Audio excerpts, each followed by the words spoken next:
When pulling up your human design chart for the very first time, you might, like me at the time, feel very confused with no idea where to even start. So in this video, I'm gonna deconstruct the human design chart, or body graph as it is called, so you know exactly what you're looking at.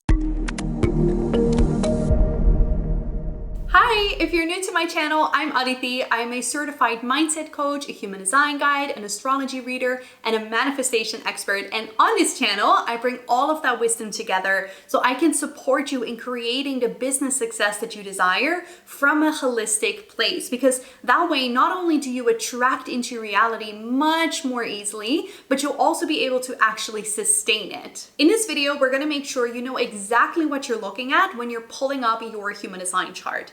And human design is a very comprehensive system that is made up out of other schools of wisdom. More specifically, it is made up out of the Hindu Brahman chakra system, the astrology system, the Chinese I Ching, the Kabbalah tree of life, and quantum physics. By filling out the time and place of your birth, you get your soul's blueprint. And this is your most authentic and aligned self, the version of you that manifests and acts and attracts the easiest, that really lives out your soul's purpose so that you can create the most success in your business and life. And no two charts are the same. You're truly unique and one of a kind, because we're not here to be like other people. We're here to become our truest selves and to express from that place, to serve others from that place, and to create success from that place.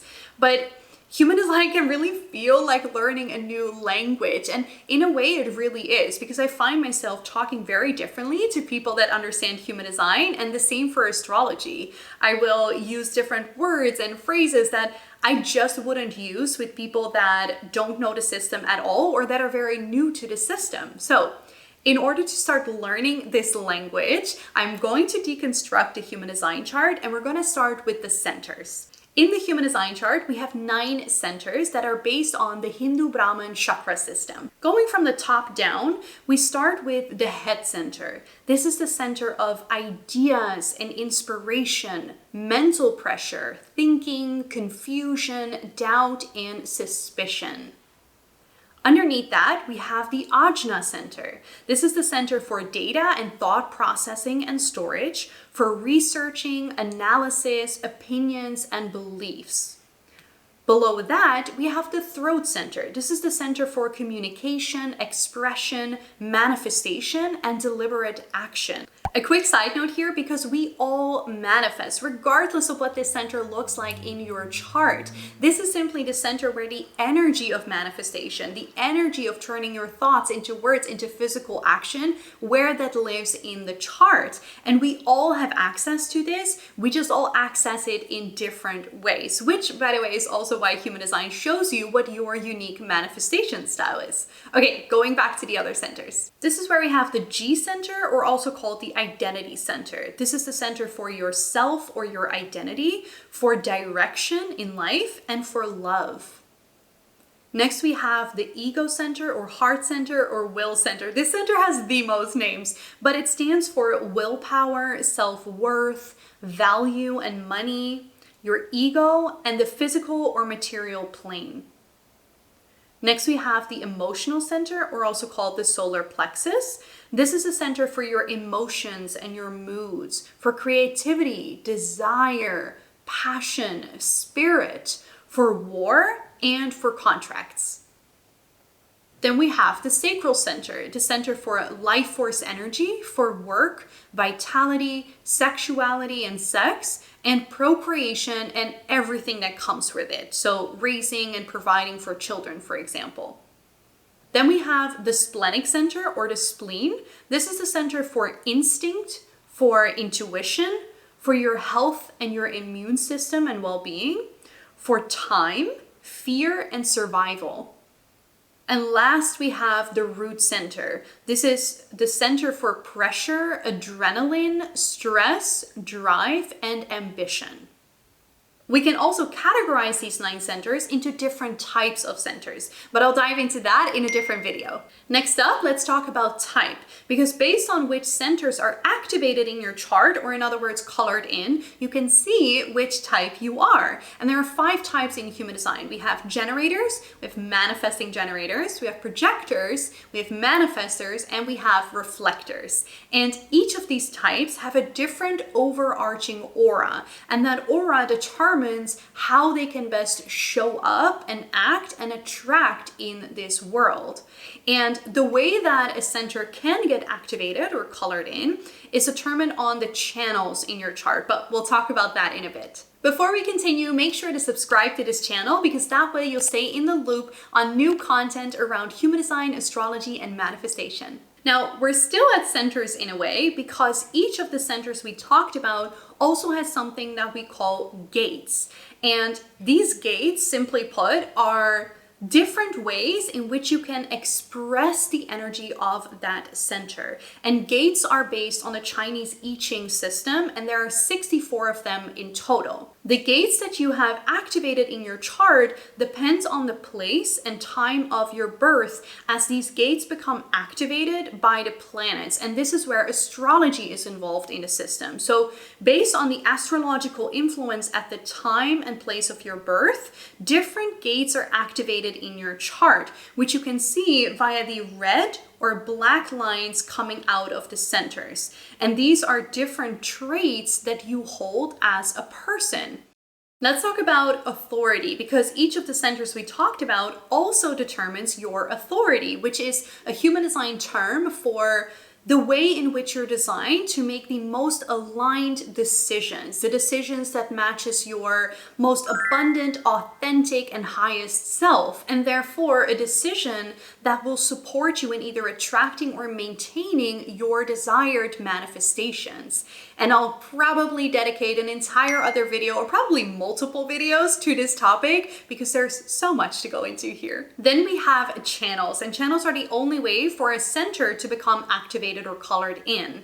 And when we have 2 gates, each coming out of their own center, when those 2 gates connect to each other, that now forms a channel. A channel creates a consistent flow of energy between the 2 centers, and each individual gate now also has a little bit of a different energy to it as well, since it gets to work together with its counterpart. So the channels are the lines that run between the centers. And since a channel is made up of the 2 different gates, for a channel to be activated, both of the individual gates will need to be activated as well. If a full channel is activated, it will then activate both of the centers that are on either side of the channel. So the centers will start to become colored in.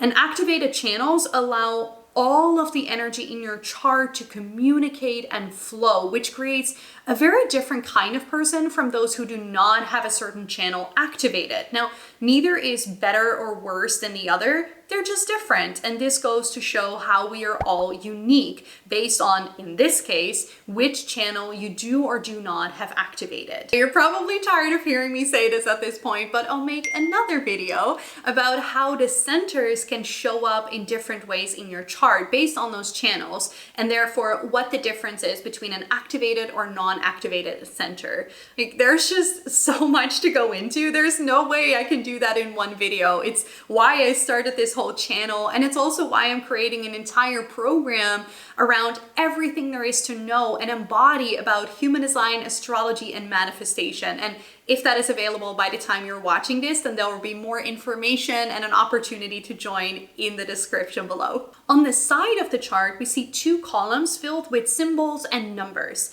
And after each number, which correlates to a gate in your chart, after each number, we see a decimal point and another number. And the number after the decimal point ranges between 1 and 6. And each of those lines, as we call them in human design, 1 to 6, they each represent a way in which you express the energy from the gate, the number before the decimal point. And if you want to learn more about each of those 6 lines, then check out this video where I go into all of them. To go even further, you can see the symbols here as well. These correlate to astrology and are the sun, the earth, the moon, the north node, Mercury, Venus, Mars, Jupiter, Saturn, Uranus, Neptune, and Pluto. So to summarize, each center has gates, which are your consistent ways of being and expressing. You have planets that show you in which ways you mostly express this gate. And then you have lines, which show you an even deeper way that you can uniquely express the energy of that gate. Meaning that someone with gate 1 in Mars will express it very differently from someone with gate 1 in Venus. And if they both have gate 1 in Venus, someone with a line 1 will again express it differently than someone with a line 3. And this is where I also love to use your actual astrology chart with your human design chart, because that then shows me in which house this is playing out for you, meaning in which area of life you'll mostly be expressing this energy. As you can also see, there are 2 columns of these numbers. And if you use the genetic matrix system to pull up your human design chart, then the column on your left will be red and the column on your right will be black. Did I do that right? Scratch that sentence. I have to mirror everything. So let's just go with the colors black and red. Now, while I will dedicate another video entirely to the differences between the left and the right side as requested by a YouTube community member, I will touch on it briefly now and say that the red side is your unconscious. It is your body side. It is the side that other people are more likely to see in you, where you might not really be aware of that side of you. Where the black side, the conscious side, is the part of you that first of all, it is the part of your mind, it is your conscious side, and it's the part that you are more easily aware of. It's the side that you really recognize in yourself. The lines on the top right and left columns form your profile. So we talked about the lines already, and here you can see that this chart, for example, is a 4-6 profile, starting with the line on the right side and then the line on the left side. And this is just another way that you can see how you're beautifully unique, because your profile is the role that you're here to play and express in this life. So a 1-3 generator, for example, is completely different than a 4-6 generator. So no matter what your type or your profile or your activated centers or channels or gates are, it's all of that combined. That's what makes you unique. Now, we also have the incarnation cross and variables and definition and circuitry and more, and all of that I chose not to go into in this video because, of course, I can only go into so much in one single video, but I've also chosen to go over the topics that are most often used in a human design chart. So thank you so much for spending your time with me and to start learning the language of human design. If you have any questions, please drop them in the comments below, and I can't wait to see you in the next video. I'm sending you so much love.